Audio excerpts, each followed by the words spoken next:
I do this with my students. I'll say, because romantic relationships are sort of take the role of God and religion and history and culture for us right now. We put everything on them, and that's why they break. But right, strong words. Got it.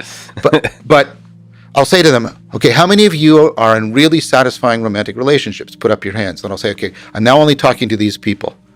Of those people, how many of you would want to know your partner's cheating on you, even if it means the destruction of the relationship? 95% of them put up their hands. And I say, but why? And here's my students who are usually all sort of bitten with cynicism and postmodernism, and they'll just say spontaneously, well, because it's not real. Because it's not real. Mm-hmm. Right. What's real? Matter. It's like, okay, that's one answer. What's real? What matters is real. Because that's how you act. Okay, so that's different than matter. It's like, okay, what's the most real of what matters? How about pain? Why is it the most real? Try arguing it away. Good luck. So pain is the fundamental reality. All right. Well, that's rough. Doesn't that lead to nihilism and hopelessness? Yeah, doesn't it lead to a philosophy that's antithetical towards being? The most fundamental reality is pain.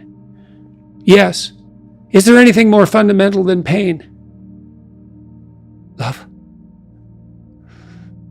Really? If you're in pain, love and truth, that's what you got. And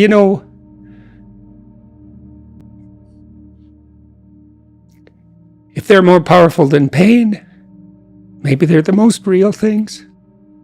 It's something that echoes in the universe. It's something that survives after us. It's something bigger than us.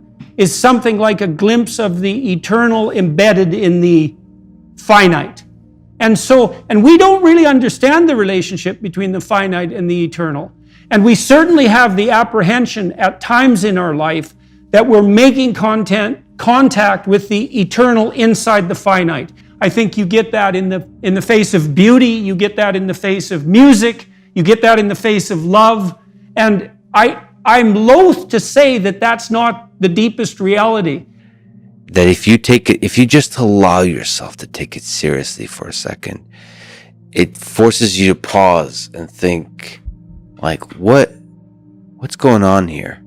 And then it ultimately, I think, does return to the question of meaning in those mundane things. Yes. What gives my life joy? What gives it lasting deliciousness? Where do I notice the magic, and how can I have that magic return again and again? Beauty. And that ultimately what it returns to. But it's the same thing you do when you look up to the sky. You spend most of your day hurrying around looking at things on the surface, but when you look up to the sky and you see the stars, it fills you with a feeling of awe that forces you to pause and think in full context of, like, what the hell is going on here? When you think too much about the meaning of a glass and relevance realization of a glass, you don't necessarily get at the core of what makes music beautiful. So sometimes you have to start at the biggest picture first. And I think meaning of life forces you to really go to the Big Bang and go to the universe and the whole thing, the origin of life. Now we're reaching for the stars with our next guest. New pictures released by NASA are out of this world, quite literally. NASA unveiled pictures from a new space telescope capturing the deepest images of the universe anyone has ever seen. I see a bunch of really cool colors. This Webb telescope is just showing off now.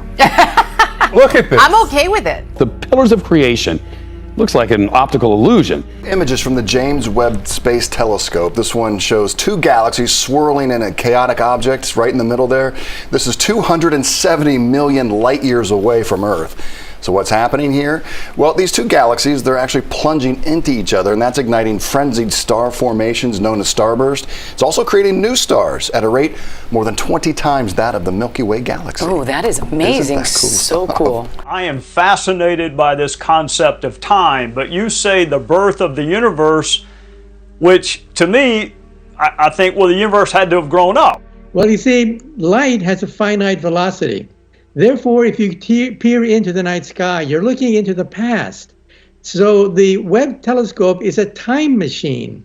We're looking back into the past, and we can now go back 13.5 billion years into the past when the universe was a baby. A lot of people have different takes on, what this actually looks like. Some people say they see the hand of God coming up. We waited decades for this, and it's for images like this that really are truly breathtaking. They're as scientifically interesting as they are beautiful. When you look at the night sky at night, you're just overwhelmed by the billions of stars you see out there. And you wonder, what's up there? What does it mean? What's our role in this thing? How do we fit in this much larger cosmic scheme of things? If you gaze into the abyss long enough, you see the light, not the darkness. Are you sure about that? I'm betting my life on it. Yeah, that's a heck of a bet. Well, that's... Because it might distort your mind to where all you see... is abyss. Is abyss. Yeah. Is the evil in this world. Well, then I would say you haven't looked long enough. That's back to the... You're just a limited... the swords, the flaming swords. It's like... So I said the whole story of Christ was prefigured in that image. It's like the story of Christ psychologically is radical acceptance of the worst possible tragedy. That's what it means. That's what the crucifix means. Psychologically, it's like gaze upon that which you are most afraid of. But that story doesn't end there, because in the story, Christ goes through death into hell. So death isn't enough. The abyss of innocent death is not sufficient to produce redemption.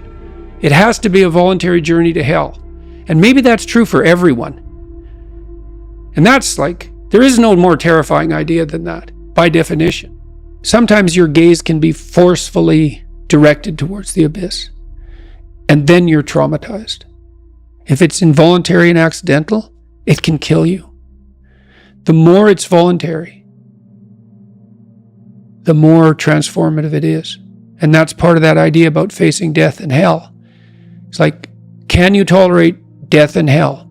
And the answer is, this terrible answer is, yes, to the degree that you're willing to do it voluntarily. And then you might ask, well, why should I have to subject myself to death and hell? I'm innocent. And then the answer to that is, even the innocent must be voluntarily sacrificed to the highest good.